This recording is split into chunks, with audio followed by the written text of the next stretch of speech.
जय हिंद। वेलकम आपका SSC jobs and welfare channel में। पूर्व सैनिकों के लिए एक नया नोटिफिकेशन जारी किया गया और यहाँ पर पूर्व सैनिकों की आवश्यकता है।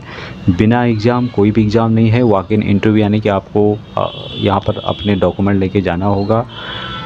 कक्षपाल की भर्ती है और यहाँ पर कोई भी फिजिकल एक्टिविटी नहीं है, यानी कि दौड़ नहीं है, यहाँ पर कोई एग्ज़ाम नहीं है, डायरेक्ट इंटरव्यू होगा आपका और आपको वहाँ पर लिया जा सकता है।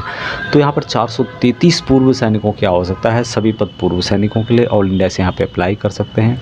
तो विस्तार से इस वीडियो के माध्यम से जानते हैं। चैनल में नए हैं सब्सक्राइब कर सकते हैं। सब्सक्राइब करने के लिए नीचे लाल सब्सक्राइब का बटन है, उसको दबा के बगल में छोटी घंटी है, उसको भी प्रेस कर देना, जिससे आने वाली हर अपडेट आपको आपके मोबाइल पर मिलती रहेगी। तो यहाँ पर देख सकते हैं आप लोग, झारखंड सरकार की ओर से कारा निरीक्षणालय, गृह कारा एवं आपदा प्रबंधक विभाग की ओर से नोटिफिकेशन जारी किया गया। भूतपूर्व सैनिकों के लिए सभी वैकेंसीज है और राज्य के काराओं में कक्षपाल के तौर पर यहाँ पर लिया जाएगा। जो स्थान यहाँ पे बताया गया है, कब इंटरव्यू होगा मैं आपको आगे बताऊँगा।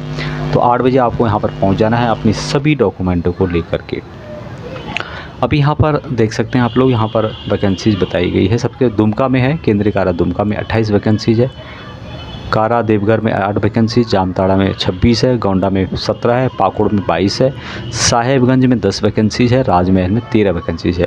और इन सभी के लिए जो इंटरव्यू होगा केंद्रीय कारा दुमका में दिनांक 6 सितंबर 2024 को होगा। सुबह 8 बजे आपको यहाँ पे पहुँच जाना होगा, जिसके लिए जिस कोई जगह शूट करती है वहाँ पर जा सकता है। अगली जो वैकेंसीज है यहाँ पे है केंद्रीय कारा घीघीडीह में जमशेदपुर 53 वैकेंसीज है, चाईबासा में 9 वैकेंसीज है, सरायकेला में 24 है, उसके अलावा घाटशिला में 8 वैकेंसीज है। और इन सभी का जो इंटरव्यू होगा ये होगा केंद्रीय कारा घीघीडीह में जमशेदपुर दिनांक 13 सितंबर 2024 को। अभी नेक्स्ट वैकेंसी ये है लोकनायक जयप्रकाश नारायण केंद्रीय कारा हजारीबाग में 17 वैकेंसीज है, कोडरमा में 11 वैकेंसीज है, चतरा में 23 वैकेंसीज है, रामगढ़ में 12 वैकेंसीज है, बरही में 17 है और हजारीबाग में 5 वैकेंसीज है। और इन सब के लिए इंटरव्यू होगा लोकनायक जयप्रकाश नारायण केंद्रीय कारा हजारीबाग में दिनांक 20 सितंबर 2024 को ये इंटरव्यू होगा। अभी और जो वैकेंसी यहाँ पे है, बोकारो में 21 वैकेंसीज है, गिरिडीह में 12 वैकेंसीज है, धनबाद में 27 है और तेनूघाट में 10 वैकेंसीज है। तो टोटल यहाँ पे 70 वैकेंसीज। इन सभी का जो इंटरव्यू होगा मंडल काला चास बोकारो में होगा और 27 सितंबर 2024 को यहाँ पर इंटरव्यू होगा। टोटल यहाँ पर 433 वैकेंसीज है। भूतपूर्व सैनिकों को अनुबंध के आधार पर नियुक्ति हेतु कुल रिक्त 453 वैकेंसी यहाँ पे इनके द्वारा बताई गई है। यह पद राज्य स्तरीय है। नियुक्ति जो है कुछ टाइम के लिए होगा, यहाँ पे 1 वर्ष के लिए होगा, आवश्यकता अनुसार इनको बढ़ाया जाएगा। जो सैलरी यहाँ पे होगी, नियुक्ति किए गए भूतपूर्व सैनिकों को एक मुश्त मापदे 20,000 रुपये मात्र प्रतिमाह की दर से यहाँ पर भुगतान किया जाएगा। हालांकि सैलरी यहाँ पर कम है, लेकिन जिसके नज़दीक है, मैंने पहले बताया था कि जिसके नज़दीक है उसके लिए ठीक है तो वहाँ पर जा सकते हैं। 20,000 के अलावा प्रत्येक वर्ष की सेवा अवधि के उपरांत निर्धारित मानदेय में 8% की बढ़ोतरी यहाँ पर होगी। तो 20,000 के अलावा यहाँ पर ईयर जो है 8% की बढ़ोतरी होगी। तो 1 साल में यहाँ पर 1,600 रुपये की यहाँ पर बढ़ोतरी होगी। यदि 2 साल है तो 3,200 रुपये यहाँ पर बढ़ोतरी होगी। इस तरह से यहाँ पर बढ़ोतरी होगी। उसके अलावा यहाँ पे क्या क्या बताया गया है कि भूतपूर्व सैनिकों को अनुबंध पर पुनर्युक्ति एक मुश्त मानदेय के आधार पर किया जाएगा। अनुबंध रखे गए कर्मियों को 1 वर्ष में 20 दिनों का क्षतिपूर्ति अवकाश दिया जाएगा। उसके अलावा यहाँ पर इन्हें यात्रा भत्ता आपको दिया जाएगा एवं दैनिक भत्ता सरकारी ड्यूटी के दौरान नियमानुसार आपको दिया जाएगा। उसके अलावा कुछ और भी बातें यहाँ पर लिखी गई हैं, जिसको कि आप पढ़ना चाहिए, पढ़ सकते हैं। यहाँ पे और बताया गया है जो डिटेल्स है कि अनुबंध पर नियुक्ति हेतु आवेदक का उम्र दिनांक 1/6/2024 को 55 वर्ष से ज़्यादा नहीं होनी चाहिए दोस्तों। तो 55 यहाँ पर काफ़ी एज यहाँ पर रखी गई है। नियुक्ति में कम जो पूर्व सैनिक हैं उनको यहाँ पर प्राथमिकता दी जाएगी। आगे यहाँ पर जो डिटेल्स बताई गई है कि जो भूतपूर्व सैनिक पूर्व में सैनिक अस्पताल में स्वास्थ्य संबंधी कार्य कर चुके हैं, तो जो भी पूर्व सैनिक जिन्होंने ऑन सर्विस में हॉस्पिटल्स में काम किया है, जैसे नर्सिंग से रिलेटेड हैं या फिर जो भी एएमसी मेडिकल कोड के रिलेटेड हैं, उन्हें इच्छानुसार कार अस्पताल में सेवा ली जा सकती है। साथ में जिन्होंने ड्राइवर से रिलेटेड काम किया है, कंप्यूटर ऑपरेटर हैं एवं अन्य तकनीकी कौशल जिनके पास टेक्निकल से रिलेटेड कोई सर्टिफिकेट है या जो काम जानते हैं अथवा योग्यता की जानकारी रखने वाले भूतपूर्व सैनिकों को नियुक्ति में यहाँ पर प्राथमिकता दी जाएगी।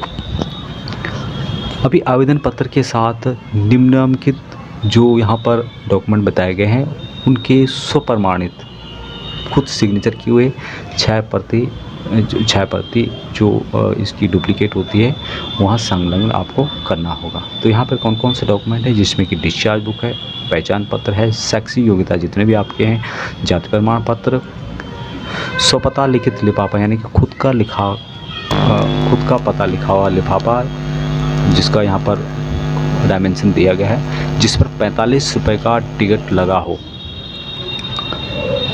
एक स्व अभिप्रमाणित फ़ोटो कारा में उपलब्ध कराए गए फॉर्म में चिपकाएं। फॉर्म में आगे आपको इसी नोटिफिकेशन में आगे बताऊंगा और लिंक भी दे दूंगा।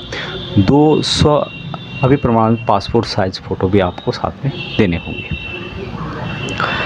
अभी यहाँ पर पूर्ण रूप से भरे गए आवेदन पत्र को व्यक्तिगत रूप से वॉक इन इंटरव्यू की निर्धारित स्थान एवं तिथि पर हाथों हाथ प्राप्त किया जाएगा तथा स्वास्थ्य एवं शारीरिक जांच परीक्षण केंद्रीय काराधीक्षक एवं कारा निरीक्षणालय द्वारा प्रतिनियुक्ति सदस्यों के समक्ष की जाएगी। अभी संबंधित काराधीक्षक एवं कारा निरीक्षणालय द्वारा प्रतिनियुक्ति सदस्यों के द्वारा संदर्भित भूतपूर्व सैनिकों को उपयुक्त पाए जाने पर तत्काल एक करारनामा पर हस्ताक्षर करा करके औपबंधिक रूप से स्वीकृति करने हेतु अनुमोदन हेतु तत्काल कारा महानिरीक्षक झारखंड को समर्पित किया जाएगा। उक्त जांच में सम्मिलित होते समय वह अपने सभी मूल प्रमाण पत्रों के साथ उपस्थित होंगे। मूल प्रमाण पत्र प्रस्तुत नहीं करने पर उनके आवेदन पर विचार नहीं किया जाएगा। तो आपको सभी डॉक्यूमेंट लेके आपको वहाँ पर जाना होगा। अभ्यर्थी को किसी तरह का यात्रा भत्ता देय नहीं होगा। अभी यहाँ विज्ञापन आवेदन प्रपत्र एवं घोषणा पत्र www.jharkhand.gov.in वेबसाइट पर होम डिपार्टमेंट के लिंक से डाउनलोड किया जा सकता है एवं कारा महानिरीक्षक झारखंड राज्य के कार्यालय के सूचना पट पर भी यानी सूचना बोर्ड पर भी आपको देखने को मिलेगा। लेकिन आपको ये सब करने की ज़रूरत नहीं है। इसका जो आवेदन पत्र है वो यहाँ पर आपको दिखाई दे रहा होगा, इस तरह का होगा, जिसमें कि आपको यहाँ पे फ़ोटो लगानी होगी, आवेदक का नाम लिखना होगा देवनागरी हिंदी में, बड़े रोमन अक्षर में साफ साफ आपको लिखना होगा, पिता का नाम, शैक्षिक योग्यता, मोबाइल नंबर, अस्थाई पता जो भी आपका है, चाहे पोस्ट ऑफिस है, थाना हो, ज़िला हो, पिन हो, राज्य, पत्राचार का जो एड्रेस है यदि आपका सेम है, यहाँ पे सेम है तो आप सेम आप लिख सकते हैं, ज़िला, पिन कोड वगैरह जो भी है आपका, जन्म तिथि आपको यहाँ पे लिखनी होगी, दिन, माह और ईयर जब आपका जन्म हुआ था, अनुसूचित जाति जनजाति किससे आप हैं उससे लिख सकते हैं यहाँ पर, और 1/6/2024 को आपकी कितनी उम्र हो रही है, वर्ष, माह और दिन। अभी सेवानिवृत्ति के समय सेना में किस रैंक पर कार्यरत थे वो यहाँ पर लिखना होगा, सेना के सेवानिवृत्ति की तिथि एवं यूनिट जहाँ से सेवानिवृत्त हुए, तो जिस यूनिट से आप सेवानिवृत्त हुए हैं वो यहाँ पर आपको लिखना होगा, जिला सैनिक कार्यालय का नाम एवं पंजीकरण जहाँ पंजीकृत है, जहाँ भी आपका पंजीकृत है, चाहे आपका यूपी में है, चाहे बिहार में है, झारखंड में है या अन्य जगहों पे है, शारीरिक पहचान के 2 चिन्ह, तो जो भी आपके डॉक्यूमेंट में लिखे हैं वो आप यहाँ पे लिख सकते हैं। यदि कंप्यूटर योग्यता, जीप चालन की योग्यता, ड्राइविंग लाइसेंस यदि कोई तकनीकी है, driver, lab technician, motor mechanic आदि हैं तो उसका उल्लेख यहाँ पे आप कर सकते हैं। डिस्चार्ज स्लिप के अनुसार आवेदक का जो चरित्र है एवं स्वास्थ्य यहाँ पर आप लिख सकते हैं। संलग्न किए जाने वाले स्व अभिप्रमाणित प्रमाण पत्रों की सूची, डिस्चार्ज कार्ड, पहचान कार्ड, शैक्षिक योग्यता, अतिरिक्त योग्यता प्रमाण पत्र, जाति प्रमाण पत्र और 2 अतिरिक्त स्व प्रमाणित पासपोर्ट साइज़ के फोटोग्राफ्स, टिकट लगाकर आपको ये सब यहाँ पर डिटेल्स इसकी देनी है और यहाँ पे स्थान, यहाँ पर डेट लिखना है और यहाँ पर आपके सिग्नेचर करने हैं।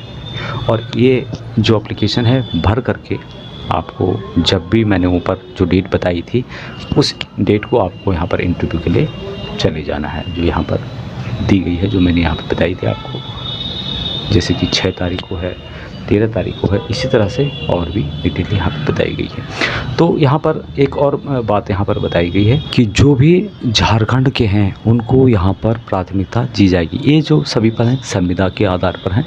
संविदा नियुक्ति में झारखंड वासियों को प्राथमिकता यहाँ पर दी जाएगी। इसका मतलब ये है कि झारखंड के जो भी पूर्व सैनिक हैं उनको यहाँ पर प्रायोरिटी दी जाएगी, लेकिन अन्य जो स्टेट हैं वहाँ के भी पूर्व सैनिक यहाँ पर जा सकते हैं। इससे संबंधित नोटिफिकेशन आपको वीडियो के डिस्क्रिप्शन में मिल जाएगा या फिर टेलीग्राम चैनल में या फिर व्हाट्सएप ग्रुप में मिल जाएगा।